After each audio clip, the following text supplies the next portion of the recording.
everybody. Welcome back to Let's Talk Lorcana. Our Monday night live stream. Apparently, week number 9. Yeah. I can't believe we've been doing this for 9 weeks. Week number 9. It's funny. Every week, I add another number and I say, wow, it's been that many weeks of consecutive.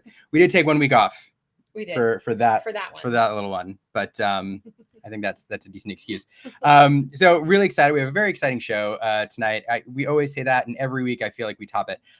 We have 2 segments to this show. First, we're going to be joined by one of our favorite Lorcana artists, Giulia Riva from Europe, who woke up at 1 in the morning. 1 in the morning. It's now 2 in the morning in order to join us for the first part of this segment. We're going to be talking about art, her career, Lorcana. It's going to be amazing.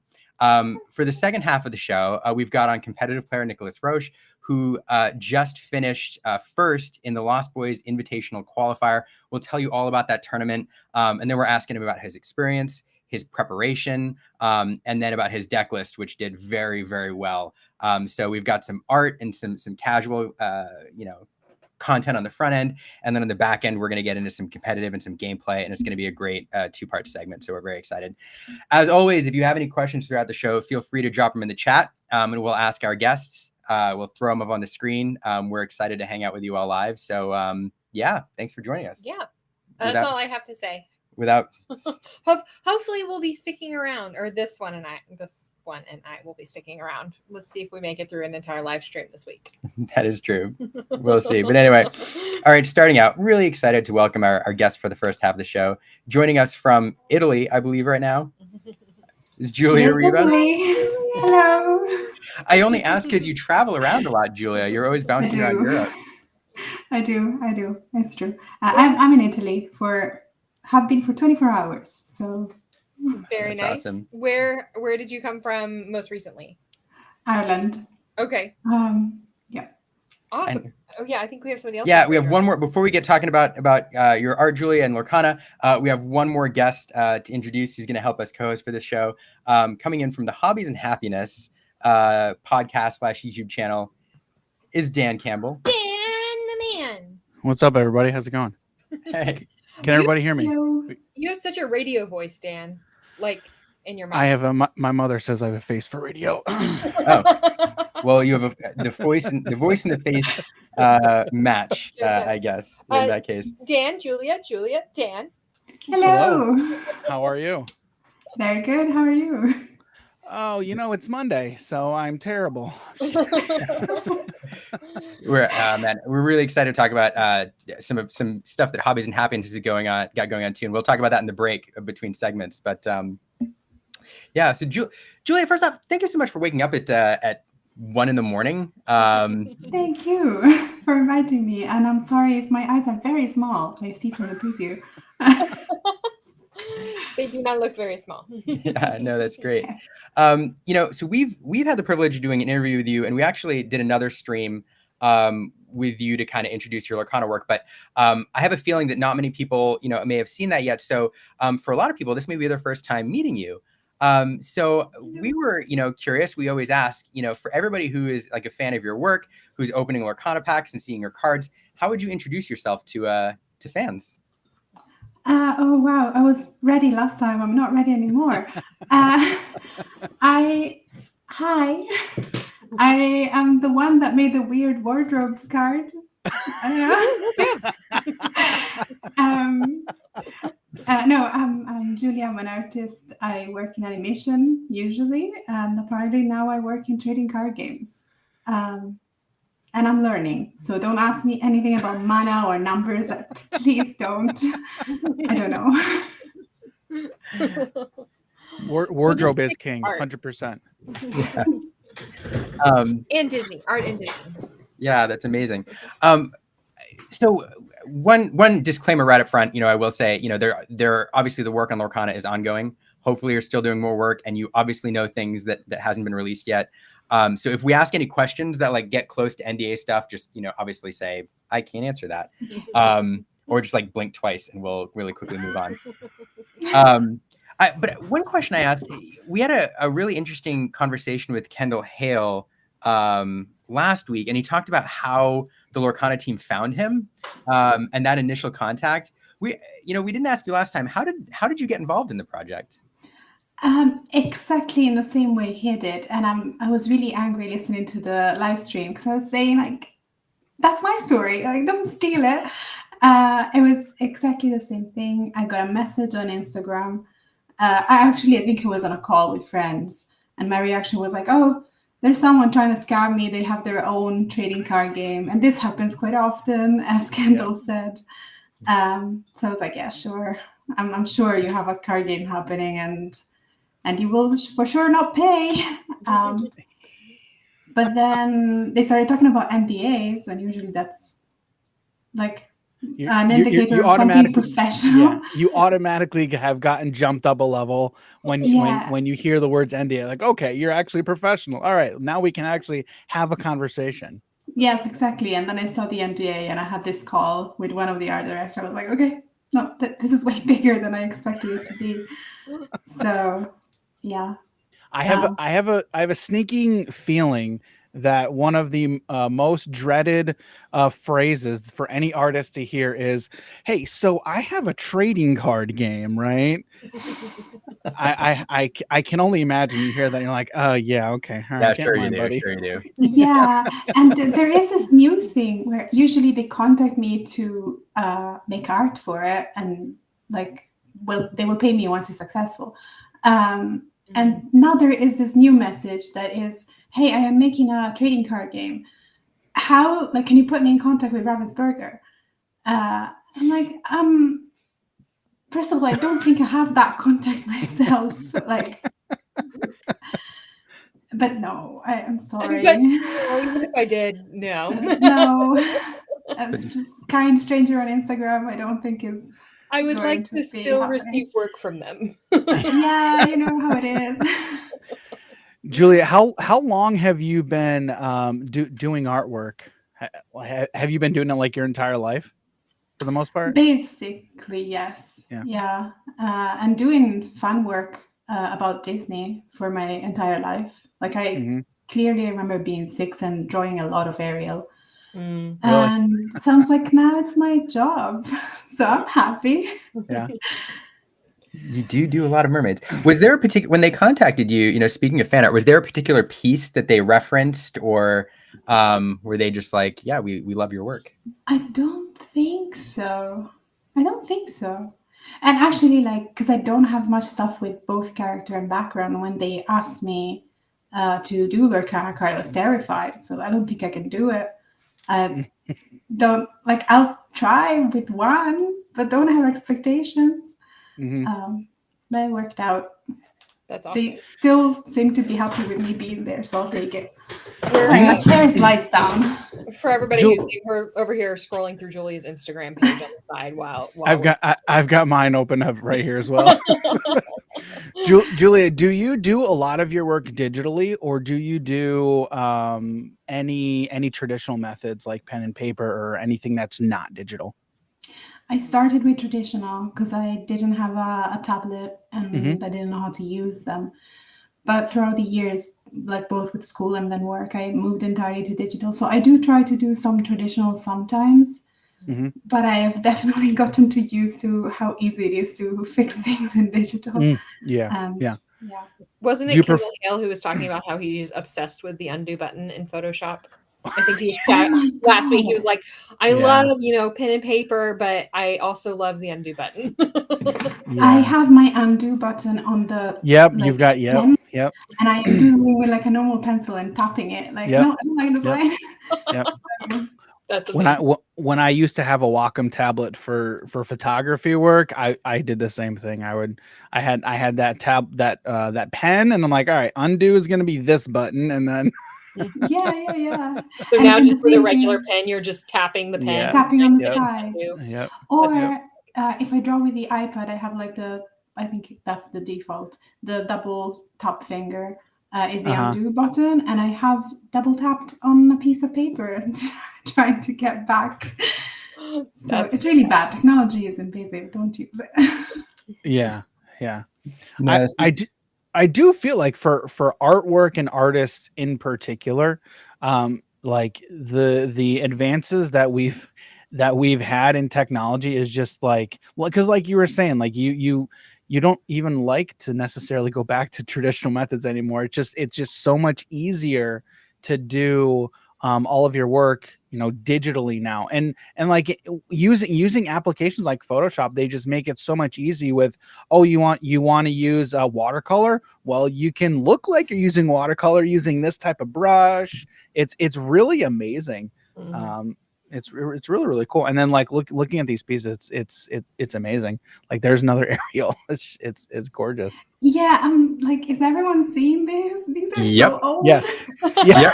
Oh, we went back because that's where your Disney fan art is. So we were like, Yeah. Ariel. This is like 10 years ago. It's me going to university. We're talking about your history and your love for Disney. We'll scroll way up and give everybody whiplash as we look at your newer stuff. I will say, I love Julie's Instagram page. It just like makes me so happy. It is especially true. a radish. We do have to mention, for anybody who's going to follow Julia, and everybody should, we do have to mention the radishes. Here's an example of a very basic radish, but Julia's been using the radish as her profile picture for ages, and now there's a ton of different variations with a helmet. And Julia, where are your radishes? They're up there. No, go all the way on the top. Some of them. Oh, goodness. And if you click on Sailor Radish, there's a little one. Yeah, like click on it. Yeah. Oh, wait, a little radish, helmet radish, helmet one, beach radish. This one is probably Miami-esque. Goose radish. So it's that a holiday radish. Nice. Yeah. So it's delightful. If you follow Julia, you get to see her profile picture here, and it changes up every now and then. You get a nice surprise when you see a new outfish for the radish. Yeah, I feel like now it has become a bigger thing now that you guys mentioned it in live streams, and I can't change it anymore. Like I can't be a different vegetable. I'm a radish forever. You could, and everybody would ask what's going on. They'd be dissecting it. They'd be like, "Why? Why is she celery? Celery." That's exactly what my head meant. Why celery instead of a radish? It's a new phase, okay? Yeah, I mean, Julia, I have to ask you. So why art? Like, why did you get into like drawing and just putting all this stuff down on paper? What drew you to doing this type of stuff? I don't think it was an active choice. I think I was a child with felt pens, and that's everything I did. And it slowly became like, can I get a living out of this? And it definitely didn't seem possible in Italy at the time. I think I said this in the interview ages ago, but my grandma fought hard for me to be one of those people that restores old paintings in churches. And that seemed to be the only place, like the only kind of art job that was an actual job and not a hobby. But you I don't know, it's not even a job that there isn't money for that in Italy either. So at some point I thought of animation, and here I am. I guess I'm still going with the flow. I would love, before we reveal it, I would love to do a guessing game in the chat. If anybody can, you can probably Google it. Please don't Google it. Please actually guess. What holiday movie? Now everybody's like, Google. What holiday movie did Julia work on the animation for? Because it is one of my favorites. Do we get a? Can I ask some questions here? You get a little bit. Can I ask 3 questions? Sure. Yes. Okay. First question. Can you tell me what studio it is? I can tell you. Well, the production studio or the final releasing studio. Give him both. Give him both. Because it's Spa Studios. I don't know if that gives you anything, and it's Netflix. Okay. All right. I'm pretty sure I know what it is. So I'm gonna. I don't think there's I think. Yeah. Wait, what are your other questions, Dan? Before we. Well, no, I was gonna come up with them on the fly. So one was gonna lead to another. So, but since I'm pretty sure I know what this is, and this is a great movie too. What's your guess, Dan? Is it Claus? Klaus? Yeah. Klaus. Yeah. It's Claus, right? Isn't that how it's pronounced? It's Claus. I guess it's pronounced Klaus during the movie. Is it Klaus? Okay. Yeah. So I watched that movie let's see, where were we? Because I was with my wife and kids and we were traveling somewhere, and then it was on Netflix. And then I'm watching it. I'm like, I had no idea what the movie was. And then as I'm watching it, I'm like, okay, this is actually kind of cute and also kind of sad. This is actually a good movie. I need to rewatch this elsewhere. I could not turn it off for whatever reason. But I did remember remarking to myself, I'm like, the animation style is different. Like it's different from other animations that I've seen. But to me, I thought it was very original. Unique, and I enjoyed it. I thought it was phenomenally done. It was very well done. I'm glad you did. Yeah, interestingly enough, too, Julia wasn't the only Lorcana artist on that project. Ooh, yeah, Joachim Van Gool is the other one, correct, Julia? Sorry? Joachim Van Gool is the other? Yes, yeah. That I know of. Yes. I think we perused the credits pretty well. I think I think we were like almost. Yeah, no, but I'm like questioning, like, is there someone else in the future? I just don't know. So we do need to talk. We should talk about some Lorcana cards real quick. We're gonna have another guest potentially here in a second, but I flashed them up here briefly. But Julia, these are your 6 cards. You're pretty in chapter 1. In chapter 1, pretty prolific for a Lorcana artist in the first chapter. So it's really cool to see you have so many. Yeah, they are a few once you look at them that way. When did I? Is this the first TCG that you've done artwork for? Or have you done artwork for other TCGs? Yes, it's the absolute first. Very cool. Was that daunting to you at all? Like doing art for a TCG, or not really? Just another job. I don't think it was daunting because it was a TCG. I think it was daunting because of what kind of TCG it is and the characters you're working on. I mean, they're very meaningful for most people. Right. And the quality is insane. Like they sent me reference images and I saw some stuff from artists that I knew and admired. I was like, wait, you want me to do something like this person? I don't think I can. So it was very daunting in that way. And actually, like, I had these conversations with my at the time housemate, but is a very, very dear friend of mine. And I was like completely invested in this.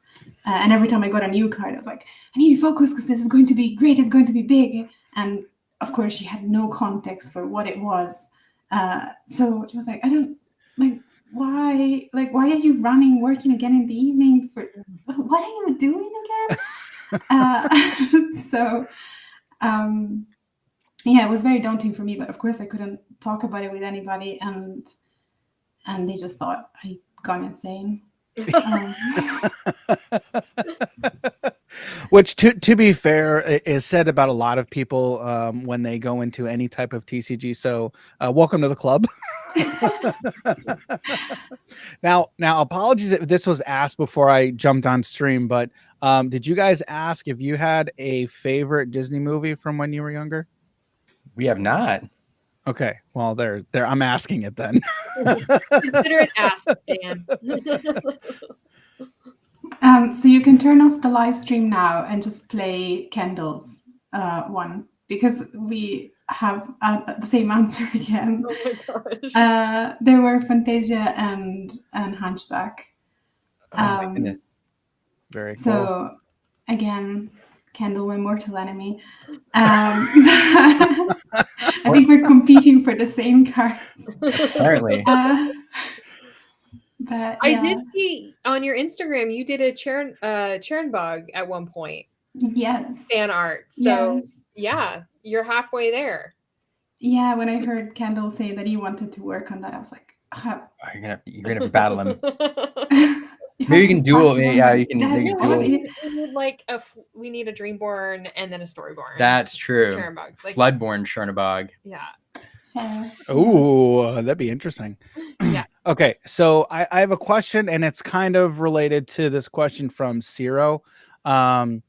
So his question is: all the 6 arts are amazing. Do you have a direction to follow, or are you free to design based on the title of the card? So following up on that question, I'm also curious, when you're given like a certain character, right? For let's just say Genie, for example, are you given like certain guidelines to follow, like proportions? Because we all know how protective Disney is of their characters and how they're portrayed. Are you kind of just given? I'm assuming you're not given like free will to do kind of whatever, but are you given like certain directions as far as proportions for the characters, or kind of what kind of directions, if you can speak to it, that you're kind of given for the characters? In my experience, it depends a bit on the card. And I think also there has been progression in how briefs have been written from the very beginning. But they are more free than I would have expected them to be with us. Interesting. Cool. But like, this is regarding the interpretation of the character and how it's going to be dressed and what it's going to be doing. Overall, the original model of the character needs to be respected. So it doesn't matter if I make a Rafiki sitting down or if it's like swinging from branch to branch. It needs to be on model Rafiki from the original movie. So even if they don't give you a reference, I think I most of the time got it, but even if they don't give you a reference, I know that's what I'm supposed to do. Gotcha. Interesting. Very cool. We have, I do want to ask about more Lorcana cards, but we have one more guest we have to bring in for just a brief moment. And it requires a little bit of a story. For anybody who's been following Lorcana, since the beginning, as soon as a particular card of Julia's was revealed, the wardrobe, all of a sudden, out of nowhere, a Lorcana wardrobe Twitter account appeared. And for months, we were treated to the wardrobe. Let's see if I can find some of these pictures. The wardrobe in various scenarios, in various cards. And of course, as soon as I look for it, never popping up. But here we go. There we go. There's the wardrobe chilling out in Beast's card. There's a lot of. There's the wardrobe in Rafiki. Inside the wardrobe. The founder. So this account has been entertaining us for months, and I'm excited to bring in the creator of the wardrobe Twitter account as soon as I switch back over to the normal scene, because I think he has a question for you, Julia. Julia, hello. Hi. Hi. Do you see the resemblance? I think we look really similar. Oh my god! Wow. Yes, you are a person, and you don't look like a wardrobe. I am a real person. Yes, it's true. It's true. We were surprised as well. It's not AI, guys. It's not AI. Nope. Very real. Wow. Thank you for making that account. Thank you for the art. It was beautiful art. Thank you. But I did hear you say it's the weird wardrobe card. I do have to question that. No, it's a very serious wardrobe. Okay. I can safely say it's the best Lorcana card. Oh, we know that already. Yeah. Have you seen this art? Of course, it's the best wardrobe card. The best card, of course. Now, hang on. I have a question. Like, why are you so attached? He's like, just why? Oh, there is a story. Just why? For sure. So, I was on a road trip. I live in Utah. I was on a road trip to Seattle, and I was doing a lot of podcasts for Lorcana, and there was a certain group who were making fun of the card as unplayable and the worst card. And I said, well, that's not appropriate. So I decided to jump on board and I made, I was like, oh, Lorcana's wardrobe is going to be a thing and I'm going to get back. I mean, it turned into a thing thanks to Citizens of Lorcana on YouTube or Twitter. He's a great guy and he helped promote it. And now it's this thing. So it's it's super fun. I'm a jokester anyway. I'm like, but look at this art. Like, how can you not love this card? Real story. Do you know how many copies of this card I have? I'm scared. Too many. You should be. Yeah. I probably have well over 100. The card goes for like 2 cents now, and so I've bought out multiple stores. He's waiting for the price to spike just so he can. One day. I'm going to cause the spike. This is amazing. I don't know what to say. Yeah, well, I can say thank you. I did have a question though, other than I can't wait for the Floodborne version of the wardrobe because of course that has to happen. And I heard you guys kind of talk about a little bit, just barely, about how much inspiration, like how much you were told what to do with these cards. Or did they just say do whatever you want, or did they say, hey, this is a Dreamborn, so we need it like this, or like the Rafiki? Did they just say, we've seen a Rafiki that doesn't look like a normal one? No, yeah, we do get a guideline. I never read it because I know nothing. Or no. So I read the guideline. I just never read the TCG part because I think we do get information regarding what the card does, numbers. Yeah. I'm not even sure. Like maybe I should check. Maybe it has changed, or maybe it's just a default thing and they all look the same. I never actually looked because to me it's just numbers. But yes, we are told whether it's Floodborn or, I mean, if it needs to be looking like the original, or if we are supposed to redesign it. Okay. So, and my next favorite card of yours is Sudden Chill. The puppy art, and then the little picture frames. It's so good. Like the little picture frames, like they're just so good. Then you've got the silhouette of Cruella. Like how hard was that to make?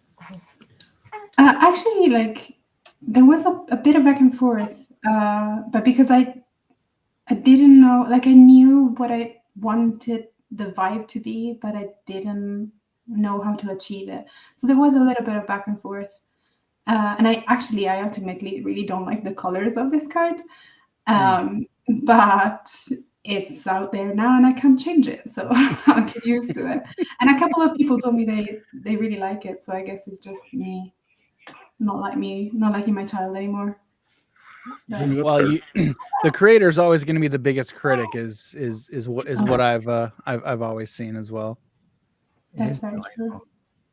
Yeah, one of the things about your cards is, for those paying attention to Lorcana, like since the very beginning, a lot of your cards were revealed during like the spoilers, like very, very slowly. So we saw Olaf.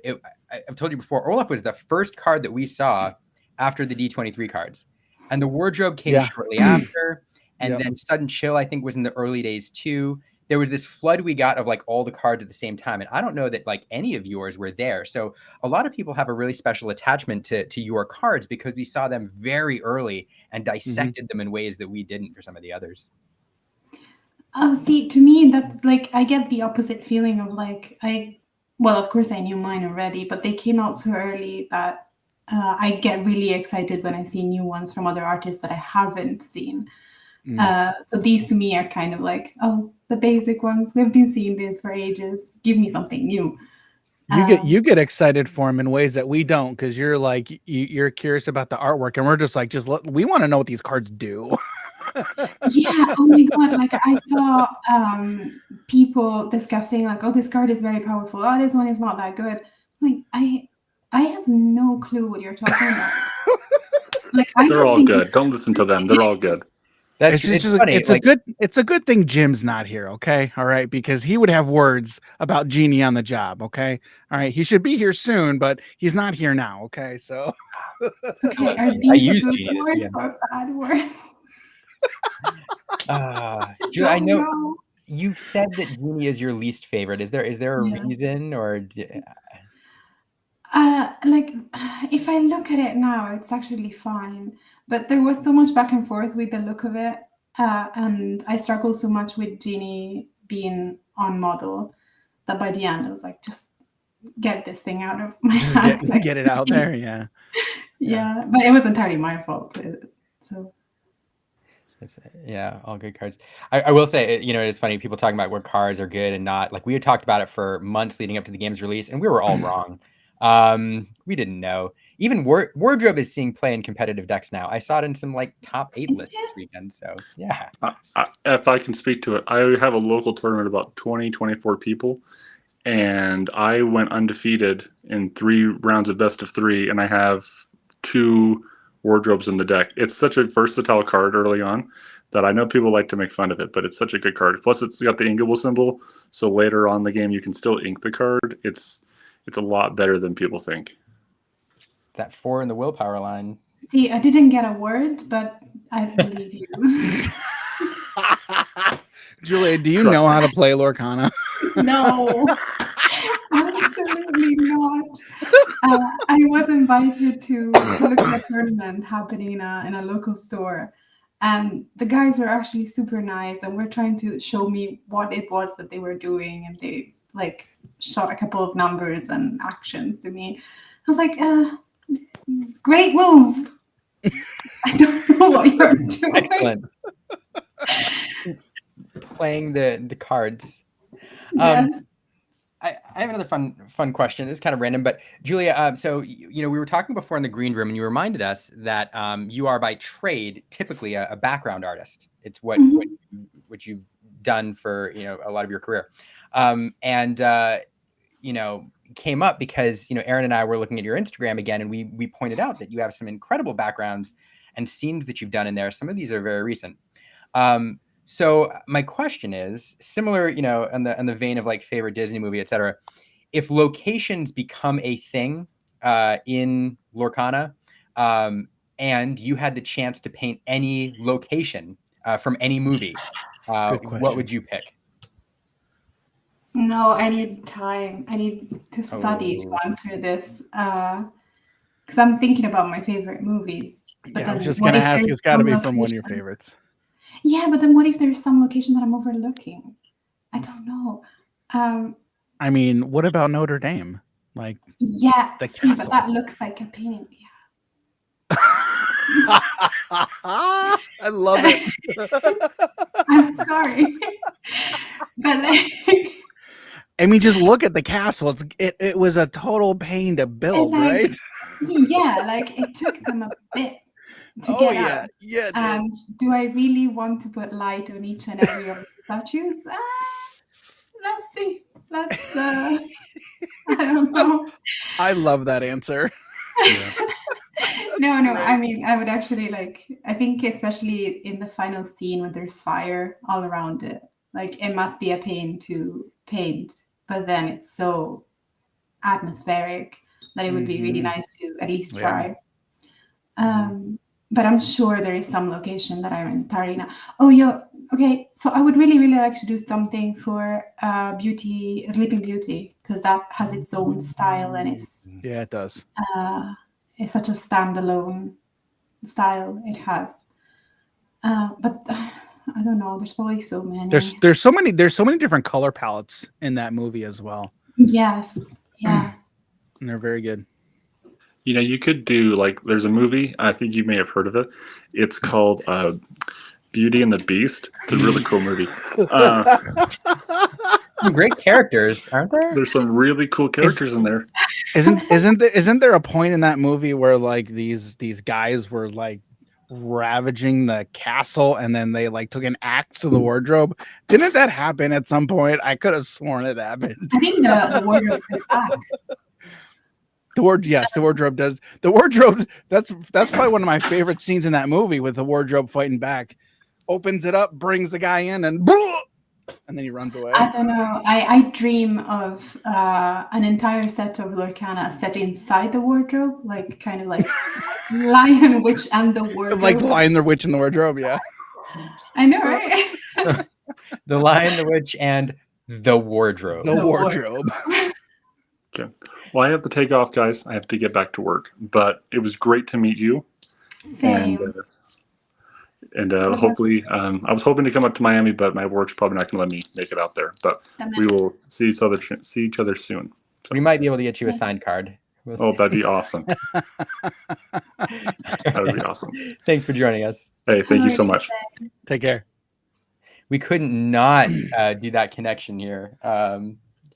Yeah, that's amazing. Thank you. I like First to 20 says all of Disney takes place inside the wardrobe. Yes. That's goodness. There's so many. There's so many jokes that we could just keep going with that.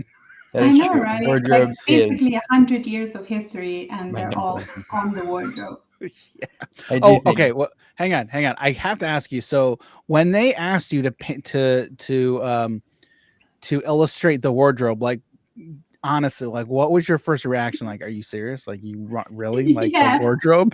They're like, oh, this is your new set of cards. You're going to be working on these. It's like, okay, these make sense, But this one, what?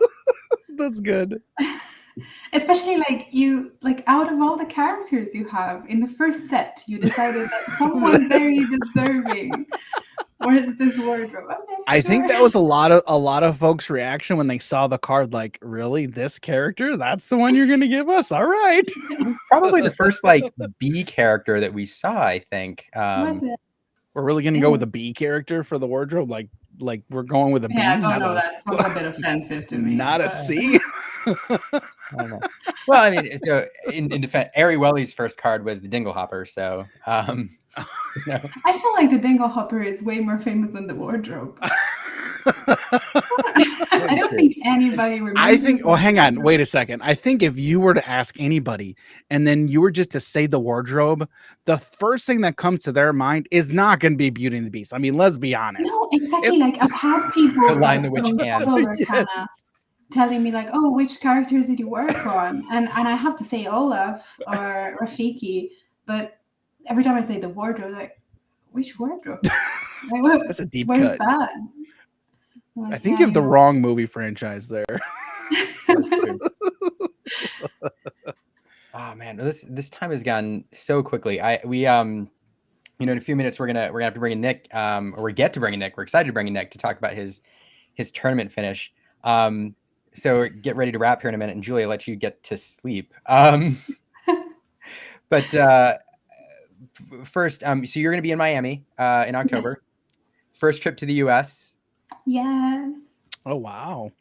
Super excited. Are you doing anything else while you're here besides the con, or I'll go to New York after. Oh. Because I'm a musical head and I couldn't, like, I'm couldn't so not. close to Broadway. I can't, like, I have to. any musicals you're hoping to see? This is a difficult question because I need to pick at least one and buy tickets, but then like I have it open on a tab on my computer, like the whole list, and I'm like, today I'm pretty convinced I'll get Sweeney Todd. But shouldn't I do Hadestown? No, stop. You have Hadestown tickets in London for next year. Don't buy it twice. It's very difficult. Very difficult. It is tough. You could always just go to the Yeah. TKTX booth in Times Square and just roll the dice. See what's that's available. basically Call what it I'm hoping fate. to do. Well, anyway, we're really excited to hang out with you down in Miami. So yeah, thanks I again am too. I'm counting days. thanks again for joining us. Before one last question before we let you go, is there anything that we didn't ask you tonight that you were excited to talk about, or that you want to say about your cards? Or I don't know. I'm just excited about the whole experience. My life has gotten very surreal. So no, if anything, I want to thank you guys because like it all started with your interview. I know it hasn't seen the light of day yet, but it all started with your interview, and now I feel like Lorcana is part of my daily experience constantly, and it's a beautiful community. So I'm really, really grateful. oh, do you sorry, last question. Do you mind if I ask you the story about Paris and another artist you ran into there? I just think it's a fun story. Was it Paris? It wasn't Paris. It was Geneva. Oh, in Geneva. Switzerland. Yeah, it's the only other Lorcana artist I met other than Joachim, but we've known each other before. I met Simon Galiso in Geneva, coming back from an animation festival, because he was there presenting his short film, and we didn't meet. Like I stalked him because I saw this guy on the platform. We didn't meet. It just sounds a lot worse than it really is. No, it's that like by that point he already had the interview with Liam and Erin out on YouTube, and I'd seen it, and I saw this guy on a platform, and he just looked very familiar. So it was me and a friend, and we like took out YouTube. We're like, is this him, right? Like, I think You're it's like, him. But I really don't want to go like tell a stranger, hey, do you work for Lorcana? Because Lorcana's not even a thing yet. But it was him, and he was really lovely. And we got on the same train, we just on 2 different wagons. But it was really nice. So yeah, I did meet Simon Galizo, thanks to Liam and Erin, officially. That's such a fun story. It always sticks with me because when you mention like Lorcana being a community, that story always stands out because I do feel like it's true. Like the artists and the fans and the artists amongst each other, and we're all going to meet in Miami, and it I don't know. Community is definitely how I would describe the hardcore Lorcana fan. Yeah, but I think you have a big part in this being a community. Steven, I appreciate that. I don't know. We just get on camera and talk and invite people much more interesting than us. Is what we do. That's how I feel sometimes too. Oh, I haven't been reading the comments. Thank you, everyone. You're so kind. There have been some wonderful comments. I'm ignoring them because I get anxious. So. Well, everybody's very excited to meet you in Miami and to teach you Lorcana. So. Yes, I'm ready. Good luck. Good luck, everyone trying to teach her how to play Lorcana. Yeah, I'm a great ego booster. Like, do you want to feel better about yourself? Come challenge me. Julia, thank you so much for joining us. We do need to get Nick in. Hi, Richard. This is so much fun, and we have to do it again if you're ever willing to wake up early. And can't wait to see you in Florida. Yes, I will try to be back. My issue currently is that I am learning to drive, and my classes are early in the morning, so I have to like schedule it that way. But let's we'll keep in touch. Don't forget, you got to drive on the other side of the road here in the U.S. So just keep that in mind. No. First of all, there's no chance I'm driving in the U.S. Like, let's just put this out there. It's not going to happen. Second, I think we drive on the same side. No. Yeah, no. Italy's not Britain. I can't. It's been a while since I've been to Italy. I was in Italy like 20 years ago. Italy is not Britain. We always get a bumper sticker like quote out of these live streams, and tonight says Italy is not Britain. Italy is not Britain. We love it. That's pretty clear. All right, I'm gonna stop talking. All right. Thanks so much, Julia. Thanks, Julia. Thank you, guys. Pleasure every time. Thank you so much. Julia's amazing, and that's a good quote. I like that. Italy's not Britain. Italy is not Britain. Hashtag Italy is not Britain. It's going on. I could have sworn you were driving on the other side of the road in Italy. But like I said, it's been a while since I've been not in the United States. Man, I've been struggling. I'm usually the king of segues. I've been struggling to find one here, but I don't have one to get. So this is the segue. This is the segue. Really excited for our next guest. I'm going to tell everybody, Nicholas, thanks for coming. I'm going to tell everybody we're going to run a little bit long tonight because that's all right. We have a ton to go over with Nicholas, and really excited to talk about his tournament experience. And so Nicholas, thanks for being here. First off, yeah, no problem. I mean, that's two weeks in a row. Like, those are tough acts to follow. like Kendall and Julia there, man, they are awesome people. Like, why am I on this thing? That's a good question. Let's get Julia back. Yeah, we can talk more musicals. I'm a huge musical head. You're not supposed to say that to your guests. We can just fill out the rest of the time slot talking about that. We don't have to talk about gameplay. Like, we'll just turn into a musical podcast. We should. It's so good. Yeah, no, you're right. Tough acts to follow, but you are doing amazing things as well. We talked to the audience last week about the tournament you were participating in, and I'll just recap quickly. There's a couple prominent Magic players / content creators who are putting on the Lost Boys, and they're putting on the Lost Boys Invitational, which is a high-profile tournament with a number of very experienced, very high-profile Magic players and other TCG players who are invited to attend. I think it's a 5K prize pool right now. 5K prize pool for that. Yep. 5K. And so they saved a couple slots for qualifiers so that the public could go and compete. You trained and worked and built a deck list and went and competed this weekend, and you won. I did. It was an awesome experience. I mean, I didn't really have a ton of expectations going in. As a competitive player, you obviously always want to do well. And I'm like, you know what would I be satisfied with? Like a top 8 would be awesome. But obviously like winning the whole thing is the major prize, especially getting to compete alongside a bunch of like really high profile people, and was able to do it somehow. It was an incredible experience. It was awesome. That's so cool. I do want to share, let me pull it up here. This is Nicholas that is me at car. 5:30 in the morning, getting ready to go meet my friend Joel, who went down with us. He competed as well. He ended up in 11th at that event.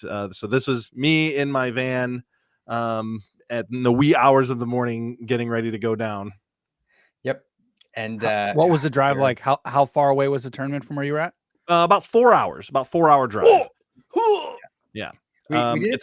It's been a while since I've done that drive before. Like I've played card games competitively for 20 years plus 20 plus years, and I remember making that drive a lot in my that long of a drive in my teens and in my 20s, and not in my late 30s. So it was rough, but it brought back some good memories of card game road trips.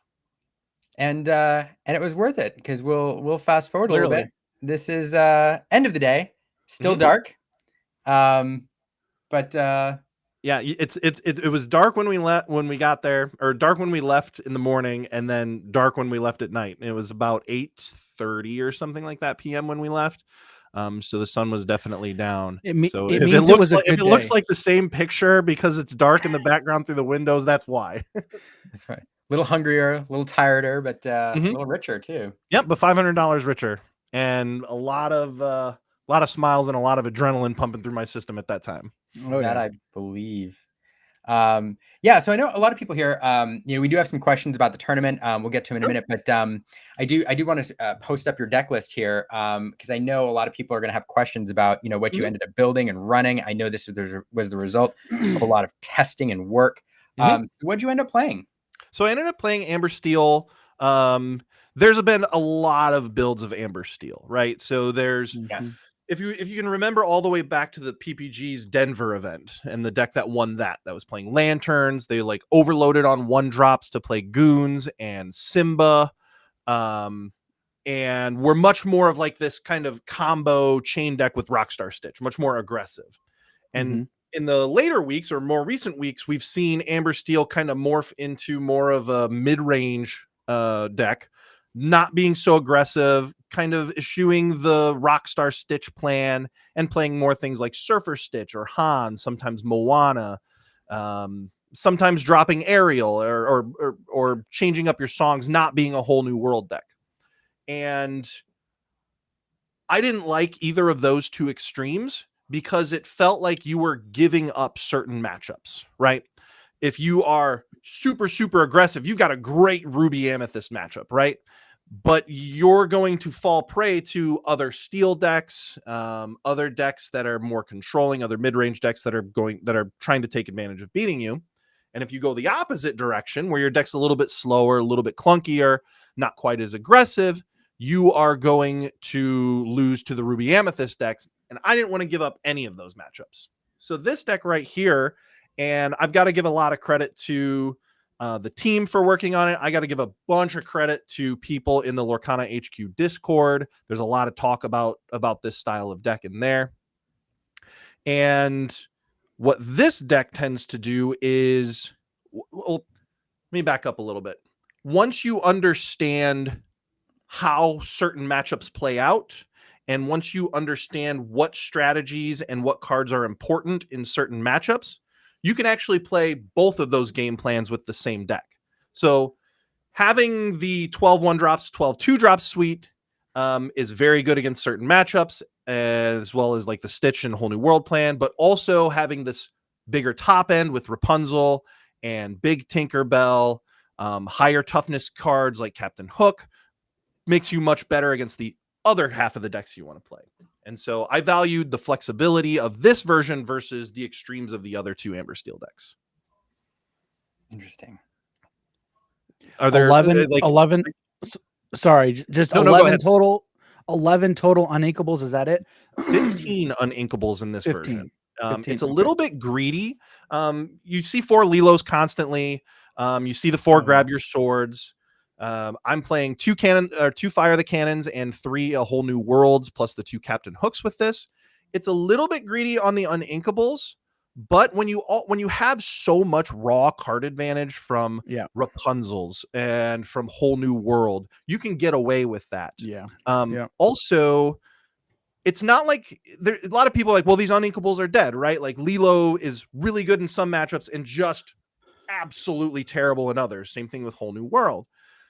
But there's a lot of little things going on in games. You have Tinkerbell that can mitigate your the smaller Tinkerbell to mitigate your uninkables. There's cards like Flynn Rider that you got to discard to, and well, Lilo's not a very good card in that matchup, so we can just get rid of her. Same thing with Whole New World.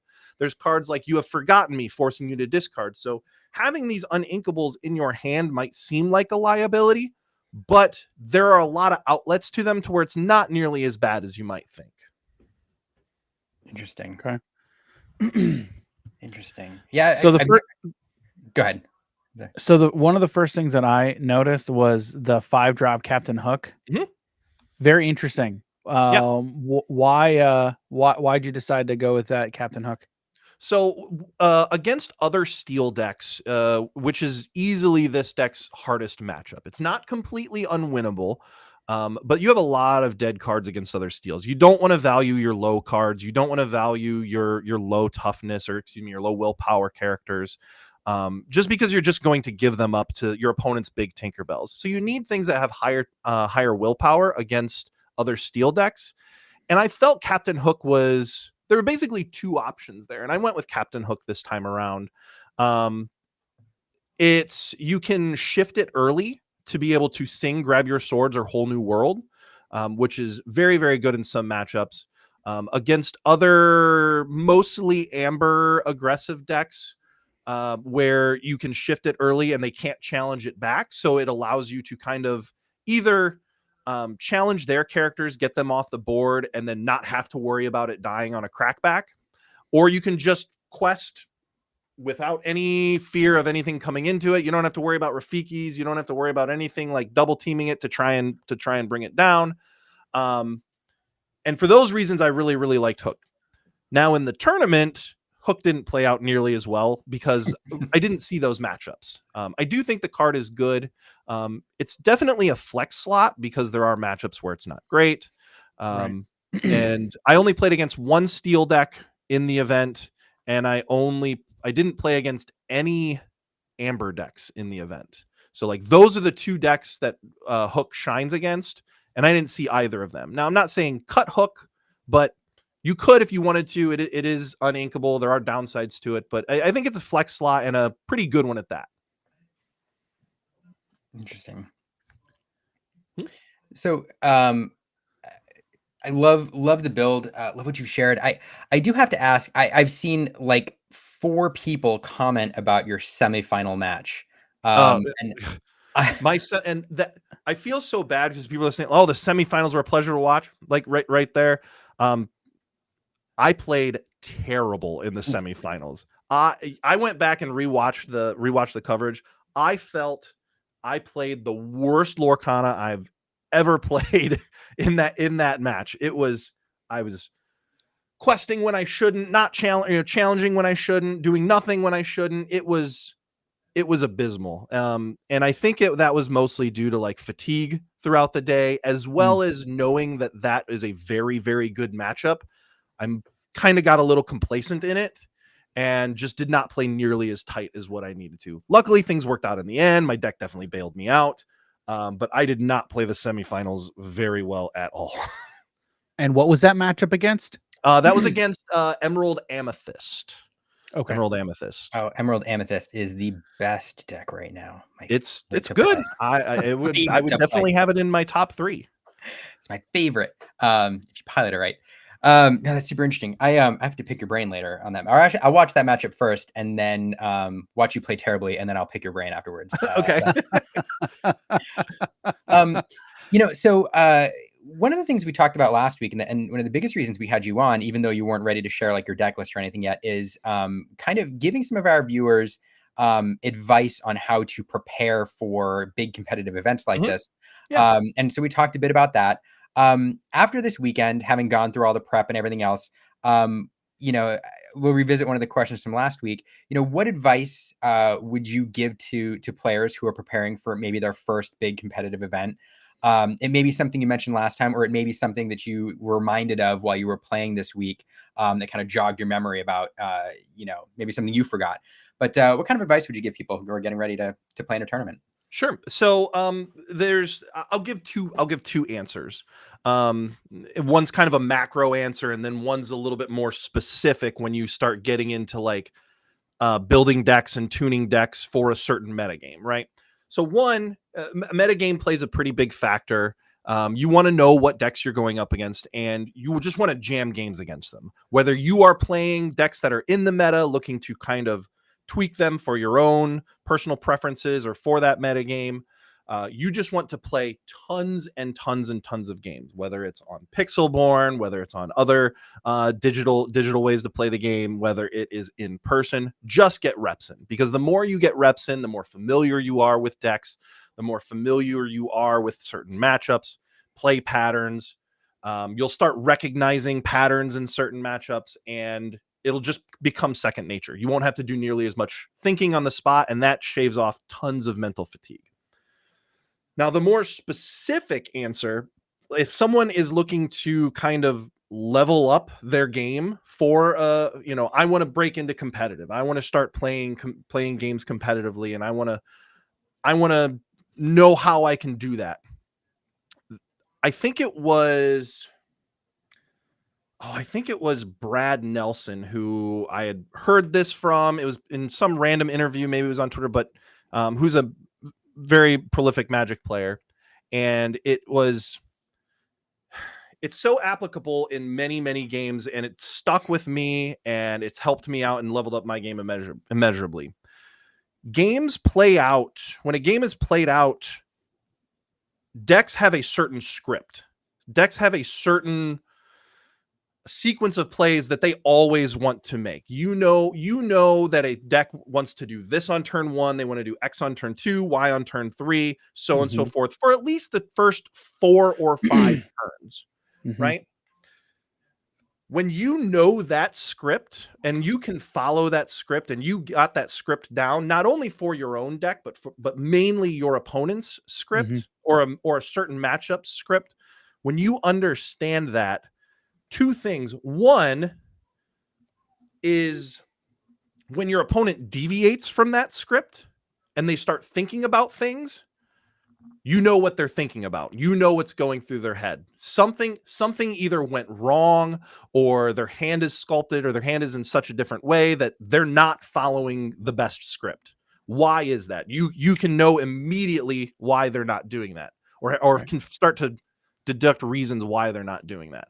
Right. But more importantly, and I think I shouldn't say more importantly, but the second part about that is when you can include cards or play in a certain way that causes your opponent's script to be bad, when you throw them off their game and they have this certain way they want to play out, and then they can't because you played a card or you did something that makes their game plan bad, that it immediately flips the script into your favor. And that was coming to that realization. And when I heard that, it's just stuck with me. And I always look for those types of things when I'm building decks, tuning decks, coming up with card choices, and trying to understand matchups. And I think that is a huge thing in all card games that will level people's games up. You blew my mind a little bit right there. I'm not gonna lie. I mean, it blew my mind when I heard. I was going to say his mind was blown when he heard that from Brad. Yes. Yeah. When I learned that was a major level up moment for me. And it's not because you told me something like I don't necessarily know. It's because if you played TCGs for a while, like you kind of know this already. Yes, but you just gave language to something that I think we all feel when we're playing. Yeah, and it goes deeper than just like like, oh, my opponent, I know my opponent plays a bunch of X1s, and so Tinkerbell's really good in that matchup. Like, it's deeper than that. It's things like, I'm gonna use this as an example. Not my deck, but the deck you played, Liam, this weekend. Yeah. When you know an opponent wants to go turn 1 Lilo, turn 2 Simba, that is a very, very, very common opening, right? That's why you play Olaf and Meg in your deck, right? 100%. So when you can play, when your opponent go, especially if you're on the play, right? Or even on the, or I guess even on the draw. Yeah, on the draw is even better. They go 1 drop, they go their Simba, it comes into play exerted, it's now bodyguarded, and you started on an Olaf. Instead of playing like a Flynn Rider or a Cruella or something, you can throw their game off. You play your Meg and get to eat their Simba. Your Olaf still sticks around. Their game's immediately over, right? You just did something that turned their opening plays and their script against them. And when I was playing, this is kind of along the same lines too. I'm going to go back even further to the starter deck event at Gen Con, when our team was testing tons and tons and tons of games. The Amber Amethyst starter deck was I think people came to the conclusion that was the best deck that you could get. It wasn't by a huge margin, but it was the best deck. And as you're playing in the early game, if your opponent shows you a purple card and you started and you're on the play and you started with like a mini or a 2/3 or something, it was very, very correct to never quest with it on turn 3, because there are 3 Rafikis in the other deck and you just don't want to give that card up to Rafiki on turn 3.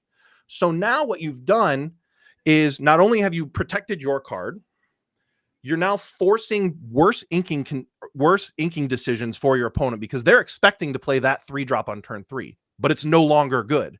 So now they have to find something else to do on turn 3, which stresses their ink, which puts this card in their hand that they may or may not get value of later on in the game. Just very, very things like that. When you know that script, I know my opponent wants to play Rafiki on 3.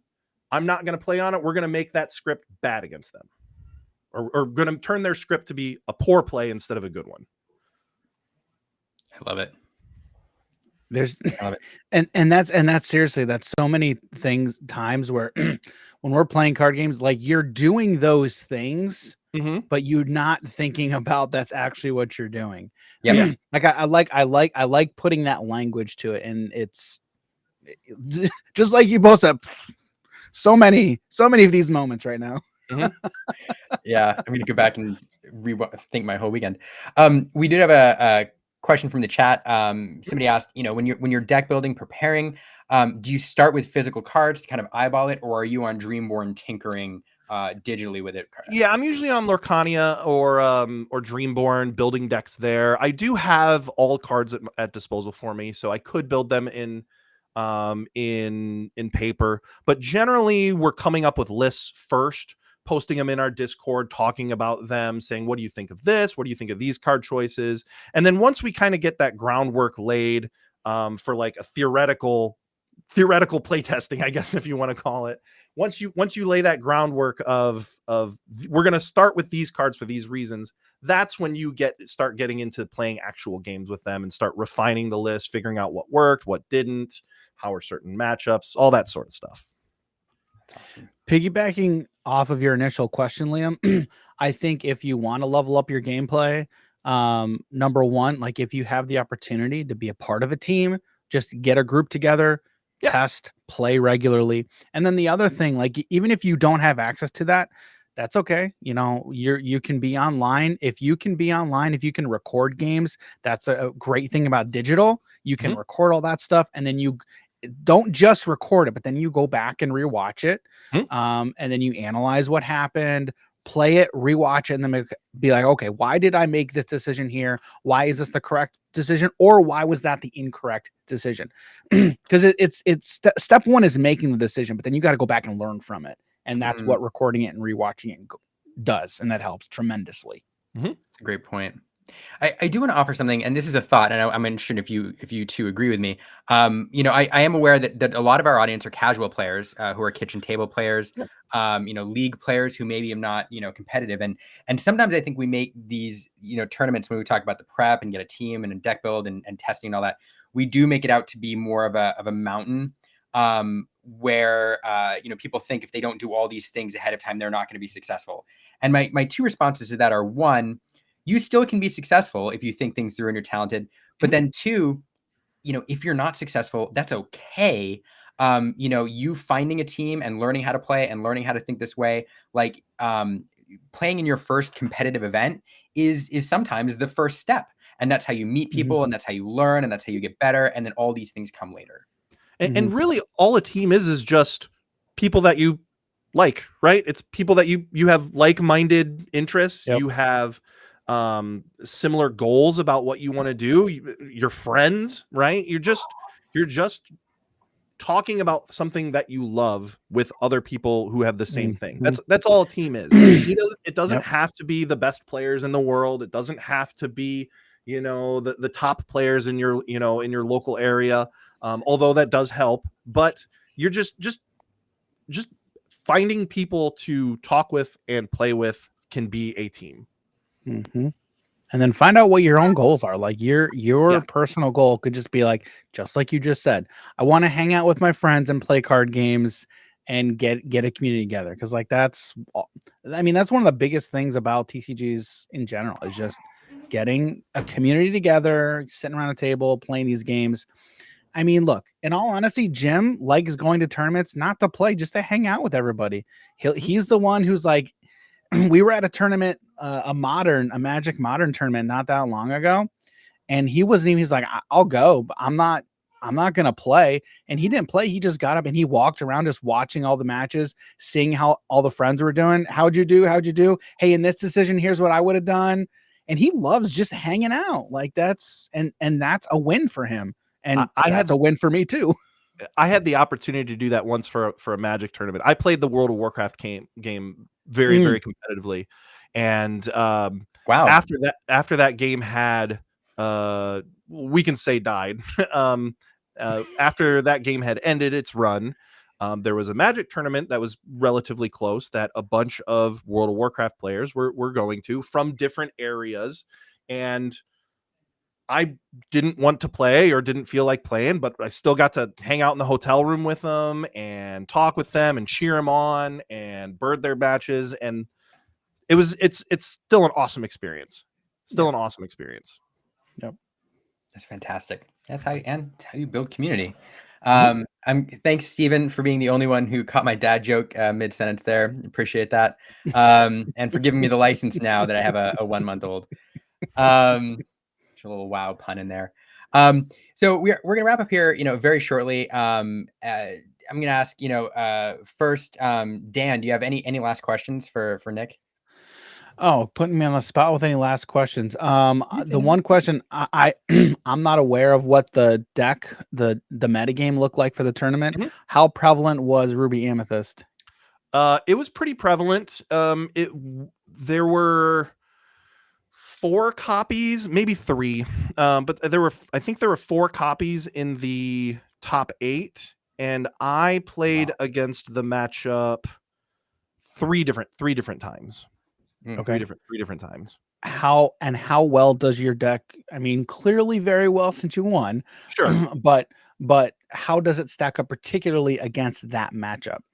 It is one of the matchups I am actively looking forward to playing against. And that is because of how strong the super aggressive curve of the 12 1-drops, 12 2-drops, the Rockstar Stitch into Whole New World plan. It's one of the reasons why this deck is so good against Ruby Amethyst. Now, it's not, you can still lose games, especially when you're on the draw. You lose quite a few percentage points on the draw against Ruby Amethyst, because when you shift Rockstar Stitch on turn 4, if you're able to do that, you're still opened up to Dragonfire on their turn 5. When you're on the play, it's completely different ball game. And I think you will see that if you go back and watch some of my matchups. The finals, you can see what I was on the play initially. You see what the deck does on the play against them, but the quarterfinals especially, I think you get to see my entire game 2 and my entire game 3. Game 2, I'm on the draw, and I was never really in the game. And then game 3 everything went according to script. We shifted shifted or aerialed for a whole new world on like turn 4. And then just drew a bunch of cards, sat there, forcing my opponent to deal with that board presence while I'm stocked up on hands. Gotcha. I love mid-range decks. That's my jam. Mm-hmm. Yeah, and this deck plays like a mid-range deck, but it also, like I said, has the flexibility of being the hard aggro deck against that one matchup. Yes. But then you're the mid-range deck against mostly everything else. Yep. Interesting. We do have to wrap. Nick, I'm going to quick fire question. Last one from the chat. Somebody asked that you mentioned that you think there are 3 top decks in the meta currently. Don't go into details. Just what do you think those top 3 decks are? Ruby Amethyst, Amber Steel, and then I think it's a tie between Emerald Amethyst and Amber Sapphire. You don't have to be kind. I like, as if there's any. I'm not a huge fan of most Emerald decks, but pairing it with Purple's card draw is, as I think, what can push that Emerald deck to being good. And that's actually the deck that Joel played, who went down with me. Excellent. Okay, that makes me feel better. We do have to wrap. We did go long, but Nick, I wanted to make sure we give you enough time. We're going to ask you back on the channel again and again, because the way you talk about gameplay is just fantastic. So thanks for being here. There's 3 things everybody on this watching should do if you're hanging out with us still. The first is follow Nick on Twitter. He has his Twitter handle right there. And follow his journey along. He'll be in the Lost Boys Invitational the 21st of October. 22nd of October. Yes, the 21st of October, the Friday before the 20th, they are doing last chance qualifiers. So if for whatever reason you are in the area or have access to be able to go, there are still opportunities to qualify for the Invitational. There's also an IQ on the 14th for that as well. So there's still 3 slots up for grabs for that event. Perfect. That's awesome. Yeah, follow Nick to follow along or ask questions about this, about the Lost Boys Invitational. Fantastic player, as I think you all have seen. He's really, really valuable to follow to up your game. So Nick, thanks so much. The second thing you should do, and I'm gonna talk about him all awkwardly while he stepped away for a moment, is follow Hobbies and Happiness.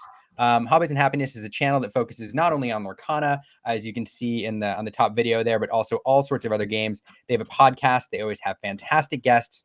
And Hobbies and Happiness were really the godfathers of this kind of Lorcana live stream. Before anybody else, they were bringing together community members to host in giant Friday night live streams. And so they really started building the community. I have one other thing to announce for Hobbies and Happiness. For anybody who's following them, they've been in the middle of a rebrand and kind of refreshing their look. And they just today, I think, launched a line of merch, their first ever. I'm super excited for this. It has their logo. And if you look here, there's all these little Easter eggs in the logo here. You can see D20. I think there's a little lore pip there on the top left. All sorts of hints about the types of games and the gameplay that they cover. So you should, the second thing you should do, I was going to say, is follow Hobbies and Happiness and then take a look at their merch store. And one thing we're going to do, we're so excited about the line of merch. We actually ordered one t-shirt ourselves. Follow our Twitter because we're going to do a giveaway of a shirt from Hobbies and Happiness. There'll be rules on how to enter. But if you win the giveaway following our Twitter handle, we'll send you a shirt from Hobbies and Happiness. We're going to buy it straight from their store. Hopefully your size is in stock. And we're going to send it to you as part of our excitement for Hobbies and Happiness merch line. That's awesome. So we've got more merch coming too. I've got a bunch of designs. I just got to get them added to the shop, so it takes time. But go follow Lumineers, and thanks for the giveaway. That's awesome, Liam. And that was the third thing we're going to say. If you're still here and you haven't hit that subscribe button, go ahead and hit that subscribe button. We do these streams every week as long as we can keep it up and the 1 month old allows us. And follow us on Twitter. Yeah, we love bringing you Lorcana content and bring community members together. So Dan, thanks for joining us last minute. I appreciate it. always a pleasure. There's Jim right there. Jim, thanks for joining us too for the last 2 seconds here. Such a pleasure. Thanks so much. Thanks for hanging out with us, guys. Appreciate it. It's a lot of fun. No, it's great. All right. So with that, I think the only thing we have to say is sign off catchphrase. We'll see you all next week.